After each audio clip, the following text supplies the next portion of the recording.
దేవుడు తన భక్తుల విషయంలో ఎప్పుడూ కూడా కార్యాలు చెయ్యలేదు అని మన బైబిల్లో చదవడానికి మనకు ఒక్కటి కూడా దొరకదు. ఎందుకంటే తన భక్తులకు దేవుడు అనేక అద్భుత కార్యములను చేసినవాడై ఉన్నాడు. స్తోత్రం. అందుకే మొన్న శుక్రవారం ఆరాధనలో కూడా నేను చెప్పాను, ఒక గడ్డి పరకతో 1000 మందిని కూల్చిన వాడి గురించి మనం మాట్లాడుకున్నాం. అంటే బలవంతుడి చేతిలో ఒక గడ్డి పరక 1000 మందిని కూలుస్తుందని మనం మాట్లాడుకున్నాం. బలవంతుడి చేతిలో గడ్డి పరక పెట్టినా సరే అది విజయాన్ని సాధించుకొని మరి తిరిగి వస్తుంది. అంటే ఇప్పుడు గడ్డి పరక విజయం తీసుకొచ్చింది కదా అని అంటే అది గడ్డి పరక గొప్పతనం కాదు, ఆ బలమైన వాణి గొప్పతనమైనది. స్తోత్రం. ఇప్పుడు గడ్డి పరక గొప్పతనం కాదు, అది ఎవరి చేతిలో ఉన్నదో ఆ చెయ్యి ఎవరిదో ఆ బలవంతుడు గొప్పతనం అని చెప్తాను. స్తోత్రం. ఇప్పుడు ఈ ఉదయం మనందరి జీవితాలు కూడా ఒక గడ్డి పరక వంటివే. మనందరూ కూడా గడ్డి పరకను పోలిన వారమై ఉన్నాం. ఇప్పుడు మన ద్వారా భీకరమైన కార్యాలు నీ ఇంట నీ కుటుంబంలో జరగాలి అని అంటే నీవు నీ బలమైన దేవుని చేతికి అప్పగించబడాలి. స్తోత్రం. హల్లెలూయా.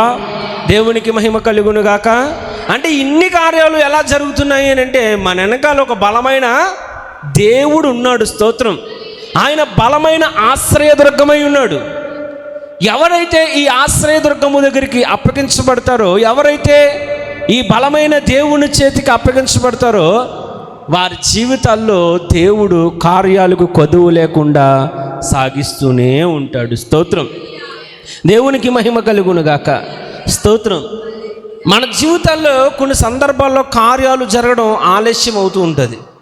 చాలామంది జీవితాల్లో అనుకున్నట్టునే అద్భుతాలు జరుగుతాయా అమ్మా? నేను అనుకున్నట్టునే జరిగింది అన్న వాళ్ళు ఎంతమంది ఉన్నారు?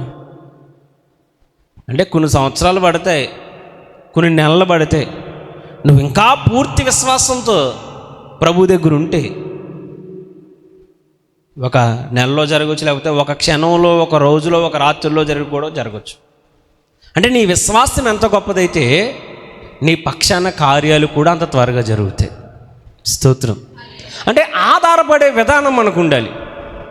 నీ హృదయపూర్వకంగా దేవుని మీద ఆధారపడగలిగి నువ్వు హార్ట్ఫుల్ ప్రేయర్ చేయగలిగితే అద్భుతాలు కూడా ఎమ్మటే జరుగుతాయి, ఆశ్చర్యకార్యాలు కూడా ఎమ్మటే జరుగుతాయి.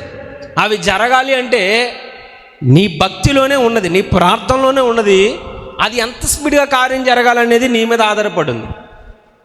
ఎవరైతే నమ్మకంతో విశ్వాసముతో ప్రార్థనలో అడిగి వాటిని పొందుకొని ఉన్నారని నమ్ముతున్నారో వారికి అవన్నీ కూడా దేవుడు సమపాలల్లో అందించేవాడై ఉన్నాడంట.